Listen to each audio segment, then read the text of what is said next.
नमस्कार छात्रों, स्वागत है आप सभी का आपके अपने इस YouTube चैनल पर।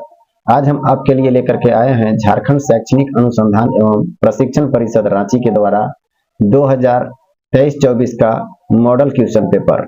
ये जो मॉडल क्वेश्चन पेपर होगा वो 8वीं कक्षा का होगा और 8वीं कक्षा के गणित पुस्तक का होगा।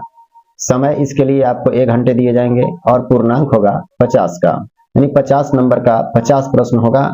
प्रत्येक प्रश्न के लिए एक एक अंक दिए जाएंगे आपको।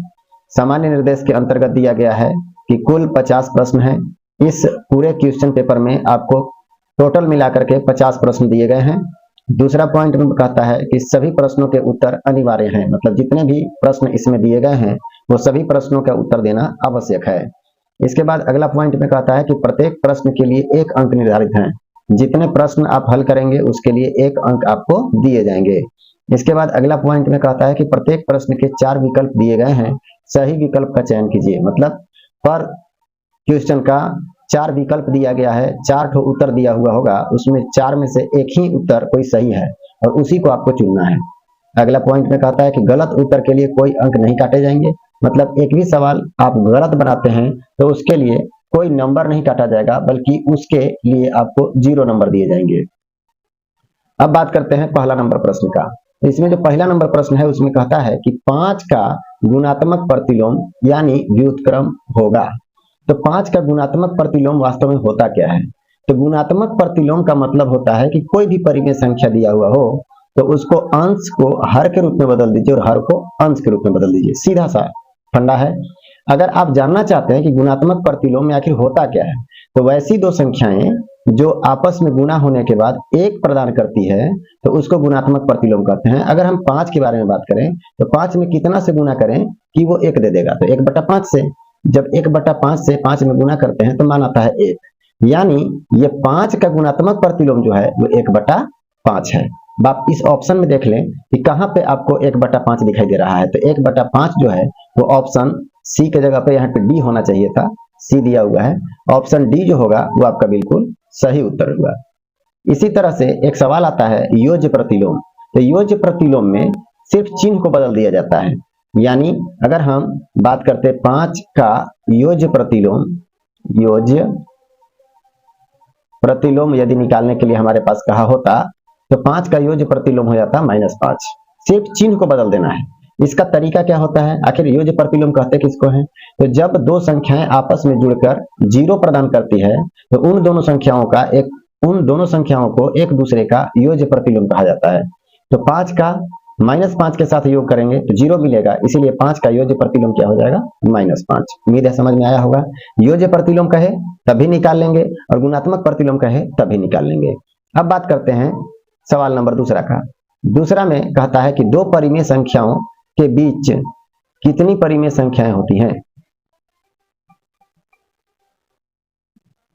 तो ध्यान से समझिएगा, किसी भी 2 परिमेय संख्या के बीच में यदि परिमेय संख्याओं की संख्या पूछता है कि 2 संख्याओं के बीच या 2 परिमेय संख्याओं के बीच में कितनी परिमेय संख्या है, तो आपका उत्तर होता है अनंत। मतलब कितना भी आप परिमेय संख्या ज्ञात कर सकते हैं। तो ये ऑप्शन डी आपका बिल्कुल सही उत्तर होगा। अब सवाल नंबर 3 की बात करें।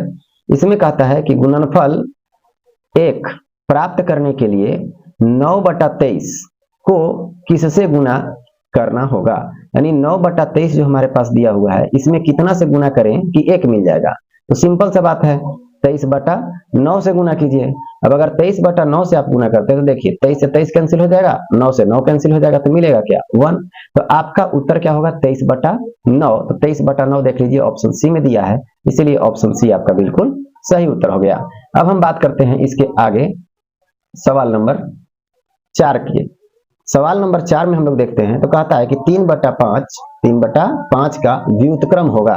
तो 3/5 का व्युत्क्रम कहिए या गुणात्मक प्रतिलोम कहिए, बात एक ही होता है। तो अंश को हर में बदल देना है, हर को अंश में बदल देना है। तो 3/5 जो है उसको जब हम व्युत्क्रम करेंगे तो 5/3 हो जाएगा और 5/3 ऑप्शन ए में दिया गया है, इसीलिए हमारा ऑप्शन ए बिल्कुल सही उत्तर होगा। अब हम बात करेंगे सवाल नंबर 5 का। इसमें कहता है 2/3 का समतुल्य परिमेय संख्या है। मतलब 2/3 का समतुल्य परिमेय संख्या क्या है? आखिर समतुल्य परिमेय संख्या होता क्या है उसको समझिए। तो समतुल्य परिमेय संख्या मतलब 2 और 3 अंश और हर में एक ही संख्या से गुणा करने के बाद जो संख्याएं प्राप्त होती हैं उनको समतुल्य परिमेय संख्या कहते हैं। और जब उसको काट कूट करके और हम लोग छोटा रूप में ले आते हैं जिसको और अधिक नहीं काटा जा सकता, तब उस कंडीशन में वो मानक रूप कहलाता है। तो यहाँ पर चारों ऑप्शन जो हमारे पास दिए गए हैं उन चारों ऑप्शन में हमको ये देखना है कि किसको काटने के बाद ये 2/3 मिलेगा। तो 1/2 को तो काटा नहीं जा सकता, तो ऑप्शन ए बिल्कुल गलत, क्योंकि 1/2 और 2/3 कभी बराबर हो नहीं सकते। बी में अगर हम बात करते हैं तो यहाँ पे दिया है 4/6। अगर बी में हम बात करते हैं तो 4/6 है, 4 को आप काट सकते हैं, 2 दूनी 4 और 2 तिया 6। अब देखिए 2/3 आ गया, 2/3 के बराबर आ गया ये, इसीलिए ऑप्शन बी हमारा बिल्कुल सही उत्तर हो गया। यानी ऑप्शन बी में दिया हुआ क्या था, 4/6, और यही 4/6 हमारा आंसर है कि ये जो है वो समतुल्य परिमेय संख्या है 2/3 का। सी के बारे में बात करें -2/3, तो ये कभी भी 2/3 के बराबर नहीं हो सकता। उसी प्रकार से ऑप्शन डी में देखें 4/3, 4/3 भी कभी भी 2/3 के बराबर नहीं हो सकता, इसलिए ये सभी विकल्प गलत हैं, सिर्फ विकल्प बी ही आपका सही उत्तर है। अब बात करें सवाल नंबर 6 का। इसमें कहता है 4.5 का वर्ग होगा, तो 4.5 का वर्ग क्या होगा ये आपसे पूछा जा रहा है। देखिए इसको निकालने के कई तरीके हैं। सबसे पहले जब भी किसी भी संख्या के अंत में 5 हो तो उसका वर्ग निकालने के लिए ज्यादा समस्या नहीं होता है। मतलब जिस संख्या के अंत में 5 हो उसका वर्ग निकालने में ज्यादा दिक्कत वाली बात नहीं है। आपको इस 5 को भी छोड़ देना है, उसके बगल में जो भी संख्या होगा उसका पहाड़ा एक बार ज्यादा पढ़ देना है। जैसे 4 है तो 4 का पहाड़ा हम 5 बार पढ़ेंगे, 4 5 कितना हो जाएगा 20, और ये 5 के बदले हमेशा आप 25 लगा देंगे, तो इसका यानी 45 का वर्ग क्या हो गया 20 25। लेकिन यहाँ पे एक अंक के बाद दशमलव है, जब वर्ग करेंगे तो वो 2 अंक के बाद दशमलव दे देगा, यानी 20.25 आपका बिल्कुल सही उत्तर है। और आप कौन सा ऑप्शन में 20.25 दिया हुआ है वो देख लीजिए, तो वो दिया हुआ है ऑप्शन ए में, ऑप्शन ए आपका बिल्कुल सही उत्तर है। इसके अलावा एक और आप तरीका अपना सकते हैं, 4.5 का जब स्क्वायर कोई करने के लिए कहता है तो सबसे पहले 5 का वर्ग कीजिए, तो 5 का वर्ग कीजिएगा तो 25 का 5 हासिल कितना होगा 2। अब दूसरे स्टेप में ये तीनों को आपको गुना करना है, तीनों को जब आप गुना कीजिएगा तो 2 गुने 5 कीजिए, 2 5 10, और 10 से 4 में गुना कर दीजिए, 10 चौका 40 और 2 हासिल था, 40 और 2 42 का 2 हासिल कितना 4। अब ये लास्ट वाला जो 4 बचा हुआ है उसका वर्ग कर लीजिए, 4 चौका 16 और 4 हासिल था तो कितना हो गया 20, यानी 20 25, 2 अंक के बाद दशमलव लगा देना है, 20.25, 20.25 ऑप्शन ए में था। समझ में आ रहा होगा। अब चलते हैं आगे सवाल नंबर 7 की ओर। सवाल नंबर 7 में कहता है कि √-225 इनमें से किसके बराबर नहीं है। ऑप्शन ए में कहता है √1 गुने -225, तो ये इसके बराबर है। कौन नहीं है वो छांटना है। जैसे 1 से अगर आप गुना कर देते हैं -225 में तो -225 आएगा, रूट तो है ही, दोनों तो सेम हो गया, इसको नहीं छांटना। आगे देखिएगा बी में कहता है कि √-1 इंटू √225। अब ये दोनों को अगर गुना करते हैं आप तो रूट के अंदर आ जाएगा -225, ये भी इसके बराबर आ जाएगा, यानी सेम है। अब बात करते हैं सी में। सी में अगर -1 से 15 में गुना करते हैं, -1 से किस में गुना करते हैं 15 में, तो आ जाएगा -15, और -15 जो है वो कभी भी इसका वर्गमूल नहीं हो सकता है। मतलब वर्गमूल जब निकालेंगे तो -1 और 15 तो नहीं हो सकता। हाँ 15 हो सकता है, 225 का वर्गमूल क्या हो जाएगा 15, लेकिन यहाँ पे जो -1 बचेगा तो -1 का वर्गमूल कभी -1 नहीं हो सकता है। अब बात करते हैं आगे, अगला में यहाँ पे कहता है कि -1 रूट के अंदर रहेगा, बिल्कुल सही, और गुना 225 का वर्गमूल 15 आ जाएगा, तो ये भी आ सकता है। कौन नहीं आ सकता है वो पूछा था, तो हमारे पास ऑप्शन सी जो है वो नहीं आएगा, इसलिए ऑप्शन सी हमारा बिल्कुल सही उत्तर हो गया। अब इसके बाद बात करेंगे आगे सवाल नंबर 8 की ओर। सवाल नंबर 8 की ओर जब हम लोग चलते हैं तो देखते हैं 27/64 का घनमूल क्या होगा। तो 27/64 का घनमूल निकालने के लिए सबसे पहले हम 27 और 64 को तोड़ेंगे। जब हम 27 को तोड़ते हैं तो आएगा 3 गुने 3 गुने 3। अगर नहीं तोड़ने आता है तो 27 को ऐसे लिख करके 3 से काटिए, 3 9 27 और 3 तिहाई 9। आप देख सकते हैं कि 3 को 3 आ गया, वही यहाँ पे लिखा गया है। अब बात करते हैं नीचे जो हर के रूप में 64 दिया है, तो यहाँ भी हमको 64 को तोड़ करके लिखना पड़ेगा। 64 को तोड़िए, 2 से कई बार में कटेगा, 2 तिया 6, 2 दूनी 4 32 बार में। 2 से फिर काटिए, 2 एकम 2, 1 बच गया, बगल में 2 12, 2 6 12, फिर 2 8 16, फिर 2 चौका 8 और 2 दूनी 4। कितने 2 आ गए 1 2 3 4 5 6, 6 ठो 2 आ गए, तो 2 गुने 2 गुने 2 गुने 2 गुने 2, 5 हो गए, एक और ले लीजिए 6 हो गया यहाँ तक। अब बात ये उठता है कि कितने कितने के बदले एक एक बाहर निकलता है, तो तीन तीन गो के बदला एक त्रिक के बदला एक ठो संख्या निकलता है, तो तीन गो तीन है, तीन गो तीन के बदले एक गो तीन निकल जाएगा, और यहाँ पे तीन गो दो के बदले एक दो, और फिर से तीन गो दो के बदले एक दो, कुल मिलाकर के तीन ऊपर चला गया और दो दूनी की चार नीचे, यानी 3/4 हमारा वर्गमूल आ गया। तो वर्गमूल हमारे घनमूल आ गया। घनमूल हमारे पास 3/4 कहाँ दिया गया है, 3/4 ऑप्शन ए में है। ऑप्शन ए हमारा बिल्कुल सही उत्तर हो गया। अब बात करते हैं सवाल नंबर 9 का। सवाल नंबर 9 में कहता है 72 को किस सबसे छोटी संख्या से गुना करें कि वह पूर्ण घन बन सकता है या फिर पूर्ण घन संख्या बन जाए। तो याद रखिए, इस तरह के सवाल में सबसे पहले जितना दिया हुआ रहता है उसी का हम गुणनखंड करते हैं। तो अभाज्य गुणनखंड करने के लिए सबसे पहले इसमें 2 से भाग करेंगे। जब 2 से भाग करेंगे तो आएगा 2 तिया 6, 2 छक 12, 36 बार में कट जाएगा। फिर 2 से 36 जो है वो 18 बार में कट जाएगा। फिर 2 से 18 9 बार में कटेगा, और 3 से 3 बार में 9 कट गया। अब यहाँ पर देखिए पूर्ण घन की बात किया गया है। किसका? पूर्ण घन। तो घन के लिए हमको त्रिक चाहिए, तीन तीन गो का जोड़ा चाहिए। 3 गो का जोड़ा तो 2 का मिल गया, किसका नहीं मिला? 3 का। 3 का सिर्फ 2 ही ठो संख्या मिला है, एक और 3 चाहिए था। अगर एक और 3 आ जाता तो ये घन बन जाता, पूर्ण घन हो जाता। तो कितने 3 की आवश्यकता है? एक 3 की, यानी 3 की आवश्यकता है। तो ऑप्शन बी में दिया गया है 3, इसीलिए ऑप्शन बी हमारा बिल्कुल सही उत्तर हो गया। अब आगे बात करते हैं। आगे जब हम लोग देखते हैं सवाल नंबर 10 को, तो सवाल नंबर 10 में बोला है कि 9999 का पावर 0 का संख्यात्मक मान होगा। तो याद रखिएगा, किसी भी संख्या का पावर यदि 0 आ जाता है तो उसका मान 1 हो जाता है। तो आप देख सकते हैं ऑप्शन सी में आपका मान 1 दिया हुआ है, तो ऑप्शन सी हमारा बिल्कुल सही उत्तर होगा। अब इसके बाद आगे के प्रश्न को जब देखें तो सवाल नंबर 11 में हम क्या देखते हैं, यहाँ बोलता है 3 का पावर 0 गुने 4 के पावर 0 गुने 5 के पावर 1 को सरल करने पर क्या प्राप्त होता है। तो ध्यान दीजिए, 3 का पावर 0 गुने 4 के पावर 0 गुने 5 के पावर 1, इसका मान क्या होगा? थोड़ा गौर करेंगे। 3 का पावर 0 का मतलब 1 गुने 4 के पावर 0 का मतलब 1, क्योंकि किसी भी संख्या का पावर 0 आ जाता है ना तो उसका मान 1 होता है। 5 का पावर 1 का मतलब 5। जब तीनों को हम गुना करते हैं तो 1 गुने 1 1, और 1 बचे 5, तो आ गया 5। ऑप्शन में देखिए कौन सा ऑप्शन 5 है, तो ऑप्शन सी में 5 दिया हुआ है। ऑप्शन सी हमारा बिल्कुल सही उत्तर है। अब बात करेंगे सवाल नंबर 12 का। कहता है 128 इनमें से किसके बराबर है, मतलब किसको हम हल करेंगे तो 128 आएगा। तो याद रखिए, अगर हम 2 का पावर 6 देखते हैं तो देखिएगा 2 दूनी 4, 4 दूनी 8, 8 दूनी 16, 16 दूनी 32, 32 दूना 64, तो 64 आ रहा है 6। 2 का पावर 6 का मान आ गया 64, तो 64 तो यहाँ दिया नहीं है, इसीलिए ऑप्शन ए गलत हो गया। अब चलिए ऑप्शन बी के पास चलते हैं। ऑप्शन बी में आपका दे दिया 2 का पावर 7, तो 2 का पावर 6 आपके पास कितना आ गया था? 64। और अगर 64 में हम 2 से फिर गुना करते हैं तो हमारे पास 7 को 2 आ गया। अब गुना करेंगे, 2 चौका 8 और 2 छक 12, ये भी आपका 128 आ गया। तो ये जो ऑप्शन बी है 2 का पावर 7, वो हमारा बिल्कुल सही उत्तर है कि जब हम 7 को 2 को गुना करेंगे तो 128 आ जाएगा। उम्मीद है समझ में आ रहा होगा। अब चलते हैं इसके आगे अगले प्रश्न की ओर। सवाल नंबर 13, इसमें कहता है कि 2 का पावर 2, 2 के पावर 2 गुना 5 के पावर 2 किसके बराबर है। तो याद रखिए, यहाँ पे बोलता है ऑप्शन ए में 10 के पावर 2, 10 के पावर 2 का मतलब 100। आखिर ये 100 है क्या? तो 2 दूनी की 4, और गुना में 5 का जब स्क्वायर करेंगे तो आ जाएगा 25। अब 25 चौका 100। ऑप्शन ए में 10 का पावर 2 दिया है, इसका मतलब 100 दिया है, ये भी सही है। बी कहता है कि 100, ये भी सही है, इसमें भी 100 आ रहा है। ऑप्शन सी में दिया हुआ है 2 गुने 5 के पावर 2, मतलब 2 पचे 10 और 10 का पावर 2 मतलब 100, ये भी सही है। अब डी में कहा इनमें से सभी, तो इनमें से सभी आपका बिल्कुल सही उत्तर है।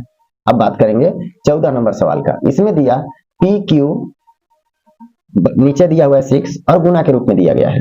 तो चलिए, जब भी इस तरह का प्रश्न आएगा तो ऑप्शन में जो मान दिया हुआ होगा उसको पी और क्यू की जगह पर रख करके देखिए कि क्या सही होता है। तो चलिए बात करते हैं हम पहला ऑप्शन का। जब हम पहला ऑप्शन को देखते हैं तो इसमें दिया हुआ है 7 और 3, तो यहाँ पे रखते हैं 7 और यहाँ पे रखते हैं 3। अब इसको हल कीजिए, 6 तिया 18 का 8 हासिल 1, 6 सत्ते 42 और 1 43, जबकि था यहाँ 46। यानी ये जो पहला ऑप्शन है वो हमारा गलत हो गया, पहला ऑप्शन गलत हो गया। तब हम बात करेंगे दूसरे ऑप्शन की बात।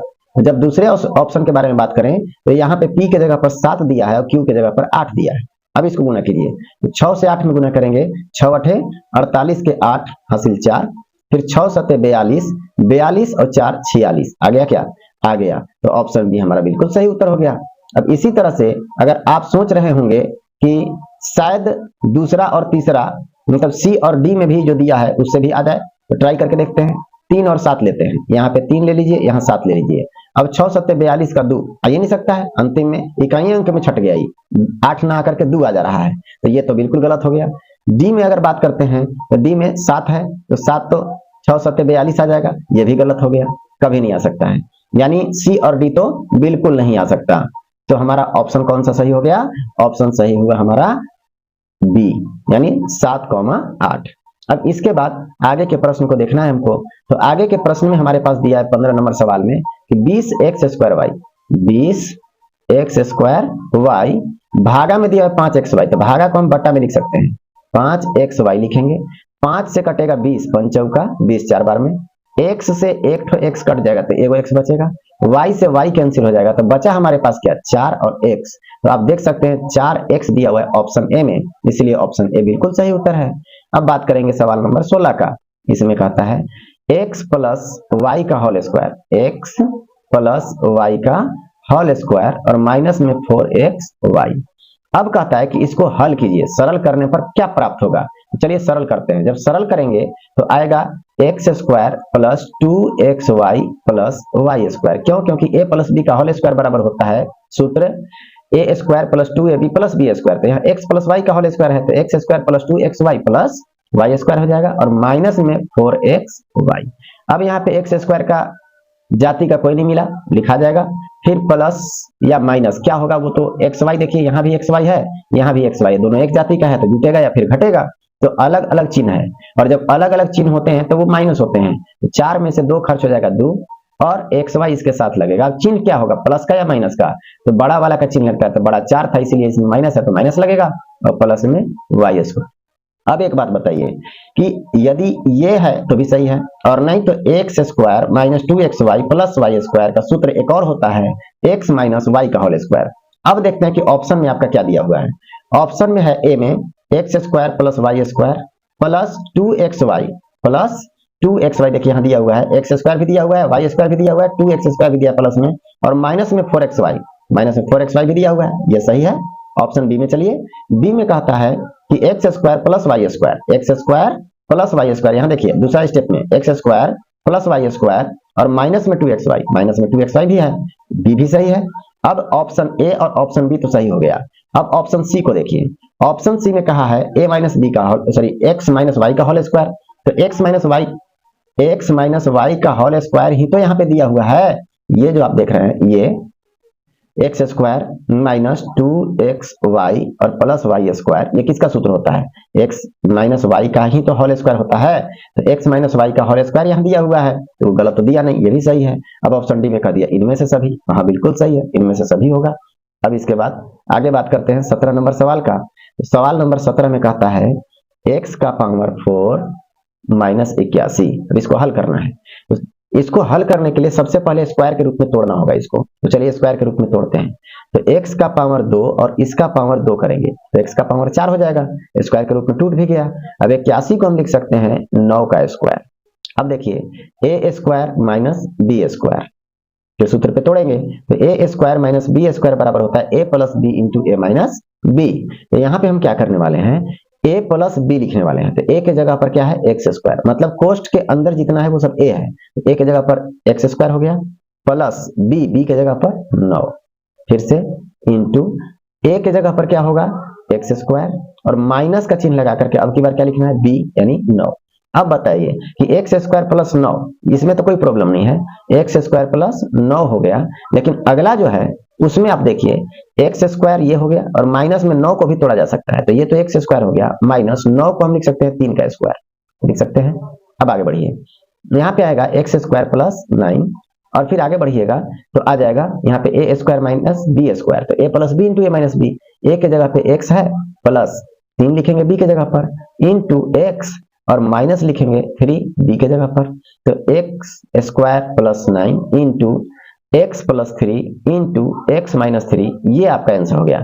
अब ऑप्शन में देखिए कौन सा ऑप्शन सही है, तो ऑप्शन ए में दिया हुआ है x प्लस 9 और x माइनस 9, ये तो गलत हो गया। आगे कहता है बी में x² प्लस 9, x² प्लस 9, देखिए यहाँ भी है x+3 यहाँ भी है, x-3 यहाँ भी, x-3 यहाँ भी, यानी ऑप्शन बी हमारा बिल्कुल सही उत्तर हो गया। अब आगे देख लेते हैं, कभी कभी दो से अधिक भी सही हो जा रहा है। तो यहाँ पे सी में दिया हुआ है x+3 और x-3, x+3 इंटू x-3, और ये वाला छोड़ दिया तो ये बिल्कुल नहीं होगा। आगे बात करें यहाँ पर तो x+3 into x-3 into x+3 into x-3, ये बिल्कुल नहीं हो सकता। यानी ये जो 17 नंबर सवाल था इसका आंसर आ गया हमारे पास ऑप्शन बी। अब बात करेंगे सवाल नंबर 18 का। सवाल नंबर 18 में कहता है कि x+3 बराबर दिया 10 और बोला कि x का मान ज्ञात कीजिए। अब x का मान ज्ञात करने के लिए कह रहा है तो x के साथ जो है उसको कान पकड़ करके बराबर के उस तरफ कीजिए, तो 10। अब ये जो 3 था वो x के साथ प्लस में है, जब बराबर के उस तरफ जाएगा तो आ जाएगा -3। अब -3 आया तो 10 में से 3 को खर्च करना पड़ेगा, तो आएगा कितना 7। तो इसीलिए x का वैल्यू क्या आ गया 7। अब देख लीजिए ऑप्शन बी में दिया है 7, तो ऑप्शन बी हमारा बिल्कुल सही उत्तर हो गया। अब बात करते हैं आगे। आगे जब बात करते हैं सवाल नंबर 9 का, इसमें कहता है कि एक संख्या को 3 से गुना कर 5 घटाने पर 28 प्राप्त होता है, इसे एक समीकरण द्वारा दर्शाइए अगर वह संख्या x हो। तो वो जो संख्या है उसको x लेना है। तो अगर हम वो संख्या को x लेते हैं तो कहा कि x में 3 से गुना करें। सबसे पहले 3 से गुना करना है तो चलिए 3x हो गया 3 से गुना करने पर। माइनस करना है यानी घटाना है 5 को, अब 5 को घटा दीजिए तो कितना प्राप्त होता है 28, तो बराबर में लिख दीजिए 28। अब देख लीजिए कि कौन से ऑप्शन में ऐसा दिया है समीकरण के रूप में 3x - 5, तो 3x - 5 और बराबर 28। देखिए ऑप्शन सी में दिया है और यही ऑप्शन सी आपका बिल्कुल सही उत्तर हो गया। अब आगे बात करें तो अगला सवाल हमारे सामने आता है 20 नंबर सवाल। इसमें कहता है कि 300 किलोग्राम आलू में से 10% आलू सड़ गया, जिन्हें या जिसे हटा दिया गया, कितने आलू बचा, मतलब कितना आलू उसमें बच गया है। एक बात बता दीजिए आप, कोई भी चीज 100% होता है, कितना होता है 100%, उसमें से 10% आलू सड़ गया, क्या हो गया सड़ गया। 10% आलू अगर सड़ गया तो अभी तक बचा हुआ आलू कितना है, अच्छा वाला बचा हुआ आलू, तो 100% में से 10% माइनस कर दीजिए तो आ जाता है 90%, और 90% आलू अभी तक ठीक है। तो अब हमसे पूछा कि 300 किलो अगर आलू था और उसमें से 10% सड़ गया तो बचा कितना 90%। तो हमको क्या पूछा है, बचा हुआ या फिर सड़ा हुआ, बचा हुआ, तो बचा हुआ 90% है, तो यही 300 का 90% आपको निकाल देना है, जो आएगा आंसर हो जाएगा। 90% का मतलब परसेंट हटाएंगे नीचे 100 आएगा, 2 जीरो से 2 जीरो कैंसिल हो जाएगा, फिर दोनों को जब गुना करेंगे तो आ जाएगा 9 तिया 27 यानी 270 केजी जो आलू होगा वो आपका अभी तक सही है, ये सड़ा हुआ नहीं है। तो 270 केजी ऑप्शन बी में दिया है, तो ऑप्शन बी हमारा बिल्कुल सही उत्तर हो गया। अब आते हैं 21 नंबर सवाल की ओर। 21 नंबर सवाल में क्या कहा उसको समझिएगा। कहता है 21 नंबर सवाल में कि 1 दर्जन केले का मूल्य 60 रुपया है, तो 360 रुपए में कितने केले मिलेंगे। तो सबसे पहला बात, चूंकि 60 रुपए में केलों की संख्या बराबर कितना, 1 दर्जन, 1 दर्जन का मतलब 12 गो। इसीलिए अगर हम 1 रुपया लेकर के जाते हैं तो वो इससे कम केला देगा या ज्यादा, तो पक्का कम देगा, क्योंकि आप 60 रुपया लेके गए थे तो 12 को केला दिया। 1 रुपया लेकर के जाइएगा तो स्वाभाविक है कि वो कम देगा, और कम का मतलब भाग करना, तो 12 भागा कितना लिखेंगे 60। अब इसी तरह से अगर आगे बढ़े तो इसीलिए अगर हमको चाहिए 360 रुपया में, तो 360 रुपया में कितना केला मिलेगा, जब 1 रुपया में इतना मिल रहा था तो 360 रुपया में कितना मिलेगा, ज्यादा मिलेगा। तो 360 गुने 12/60 कर लीजिए, 1 जीरो से 1 जीरो कट जाएगा, 6 छक 36, और 12 से जब 6 में गुना करते हैं तो 12 छक 72 आ जाता है, यानी 72 केले हमको मिलेंगे। अब देख लीजिए ऑप्शन बी में दिया है 72 केला, 72 केला आंसर हो गया। सवाल नंबर 22। अब 22 नंबर सवाल की ओर अगर बढ़े तो देखिएगा 22 नंबर सवाल में क्या कहता है, कोई गाड़ी 60 किलोमीटर प्रति घंटा की चाल से चलकर गंतव्य स्थान पर पहुंचने में 2 घंटे समय लेती है, मतलब 60 किलोमीटर प्रति घंटा के हिसाब से चलती है तो 2 घंटा समय लेती है। वही अगर 80 किलोमीटर प्रति घंटा की चाल से चले तो गंतव्य स्थल पर पहुंचने में कितना समय लेगी। मतलब अगर वो 60 के जगह पर 80 किलोमीटर प्रति घंटा के हिसाब से चले तो कितना समय में वो अपने जगह पर पहुंच जाएगी। तो सोचिए, देखिएगा यहाँ 60 किलोमीटर प्रति घंटा के हिसाब से चली तो वो 2 घंटे में पहुंच गई। तो अगर 1 किलोमीटर प्रति घंटा के हिसाब से वो चले तो ज्यादा समय लगाएगी पक्का। तो ज्यादा समय के लिए हमको क्या करना पड़ेगा, गुना करना पड़ेगा। तो 2 गुने कितना 60 पक्का। आगे बढ़ते हैं, इसीलिए हमारे पास कितना किलोमीटर पर घंटा के हिसाब से चलना है, 80 किलोमीटर पर घंटा के हिसाब से जब चलते हैं तो 1 किलोमीटर पर घंटा के हिसाब से चले तो 60 दूना 120 घंटे लग गए। अगर हम 80 किलोमीटर पर घंटा के हिसाब से चलते हैं तो कितना समय लग जाएगा, तो कम समय लगेगा। तो कम के लिए क्या करना पड़ता है, भागा 2 गुने 60 बटा 80, 1 0 से 1 0 कट जाएगा, 2 से 2 चौका 8, फिर 2 से काटिएगा 2 दूनी 4 और 2 तिया 6 यानी 3 बटा 2। 3 बटा 2 का मतलब हो गया 1 पूर्णांक 1 बटा 2 यानी 1 घंटा यानी 1 घंटा 30 मिनट। 30 मिनट 1.5 घंटा का मतलब क्या होता है, 1 घंटा 30 मिनट। अब देखिए कौन सा ऑप्शन में 1 घंटा 30 मिनट दिया है, तो 1 घंटा 30 मिनट ऑप्शन ए में ही दिया हुआ है, इसीलिए ऑप्शन ए हमारा बिल्कुल सही उत्तर हो गया। अब बात करते हैं आगे सवाल नंबर 23 का। तो 23 नंबर सवाल में कहता है कि चतुर्भुज के अंतःकोणों का योग कितना होता है। तो चतुर्भुज के सभी अंतःकोणों का योग होता है 360 डिग्री, ऑप्शन ए सही हो गया।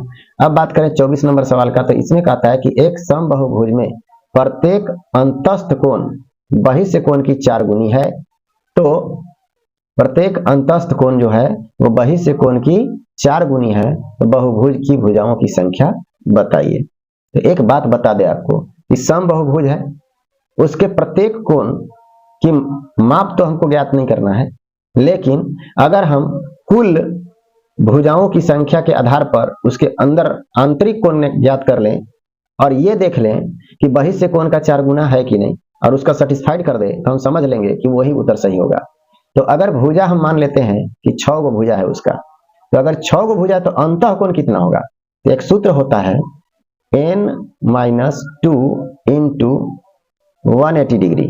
ये यहाँ पर n जो है वो किसी भी बहुभुज के भुजाओं की संख्या है। तो मान लीजिए अगर हम भुजा के जगह पे 6 रखते हैं तो 6 - 2 गुने 180 कितना आ जाएगा, 4 गुने 180, तो 18 चौक 72 यानी 720 है। अंदर वाला हो गया 720 और बाहर कितना भी बड़ा बहुभुज हो, कितनी भी भुजाओं वाला बहुभुज हो, बाहर का जितना भी कोण होता है उसका योग होता है 360 डिग्री, इसके अलावा कुछ नहीं होता है, हर बार 360 आएगा।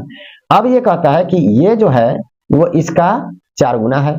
देखिए क्या सही सच में 4 गुना है। जब 4 से गुना करते हैं तो ये तो 0 हो जाएगा, लेकिन 4 से जब हम 6 में गुना करेंगे तो 4 छक 24 आएगा और यहाँ इकाई में दिया हुआ है 2 नहीं आया, इसीलिए ये हमारा ऑप्शन जो है वो गलत हो गया। तब कौन सा ऑप्शन सही हो गया होगा उसको चलिए देखते हैं। तो अब चलते हैं ऑप्शन बी के पास।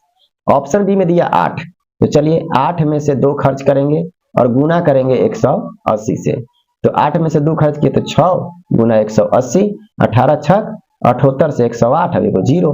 अब हमको क्या करना है, 360 से तुलना करना है। 360 का 4 गुना होना चाहिए, 4 0 0, 4 छक 24 के 4 हासिल 2, 4 तिया 12 और 2 14। यह नहीं हुआ, जब नहीं हुआ तो इसको भी काटिए, ये भी गया काम से, यानी ऑप्शन बी भी हमारा सही नहीं हुआ। अब ऑप्शन सी के पास चलते हैं। जब हम ऑप्शन सी के पास चलते हैं तो आया 10, तो 10 में से 2 खर्च 8 और 8 गुने कर देंगे 180, तो हो जाएगा 18 8 44 से 144 पर 1 0। अब कहता है कि 360 का 4 गुना है क्या, तो बिल्कुल 4 से गुना करके देख लीजिए, 4 0 0 बिल्कुल सही है, 4 छक 24 के 4 हासिल 2, 4 तिया 12 और 2 14, यानी ऑप्शन सी हमारा बिल्कुल सही उत्तर हो गया। अब इसके बाद इस वीडियो का लास्ट क्वेश्चन 25 नंबर सवाल है। तो 25वां नंबर सवाल में हम लोग देखते हैं कि दिए गए समांतर चतुर्भुज में x का मान क्या होगा।